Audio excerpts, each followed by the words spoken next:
नमस्कार दर्शक बंधु, आशा करछि आपण माने बहुत भलरे थिबे एवं बहुत खुशी रे मध्ये थिबे। आसंता 15 तारिख दिन आसीबाकू जाउछि महाशिवरात्रि एवं ए महाशिवरात्रि दिन समस्त उपवास करंती। तो आपण माने जानिचंदी उपवास कोन एवं उपवास काहे की करा जाय।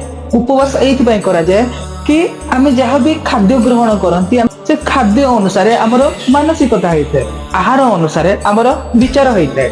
से अनुसार जदि आमे गोटे दिन उपवास करूछे ताहले हमर टोटल बॉडी एवं हमर माइंड सोल सब किछि क्लीन होइता, आध्यात्मिक आडे माइंड गति होइता। से दिन आपण माने जहाँ भी विश करिवे गोटे दिन आपण स्पिरिचुअली महादेव को सहित भल बॉन्डिंग रखि पारिबे। उपवास द्वारा पूर्वर जहाँ आपणकर रोग अच्छी आमे तो कंटिन्यू सब किछि खाउचंती, सब दिन खाउचंती, आमे तो खाद्य खाइ दउचंती, किंतु खाद्य खाइ सारिबा परे हमर बॉडी ताकू डाइजेशन करूची। आम भीतर सब बॉडी रो हार्ट लिवर किडनी समाने सब बेले किछि ना किछि काम करूचंती।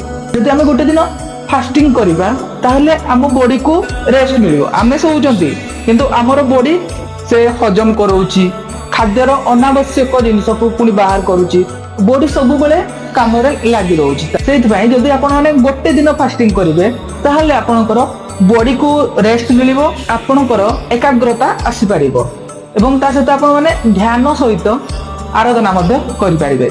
एवं पूर्व वीडियो रे मु कहिची कि आपणकर जदि कुंडली रे किछि पाइबार नाही, आपणक मरिबा पूर्व जहाँ भी इच्छा अछि, जेते बड़ भी इच्छा अछि, यदि आपण पूरण करिया पय चाहउछंती ताहले एई महाशिवरात्रि दिन गोटे दिन एई उपाय करिकि देखिबे, निश्चित भाबरे आपणकर जहाँ भी स्वप्न अछि ता पूरण होई परिबो। पूर्व वीडियो रे मु अपलोड करिछि, आपण माने जाईकि देखि पारिबे।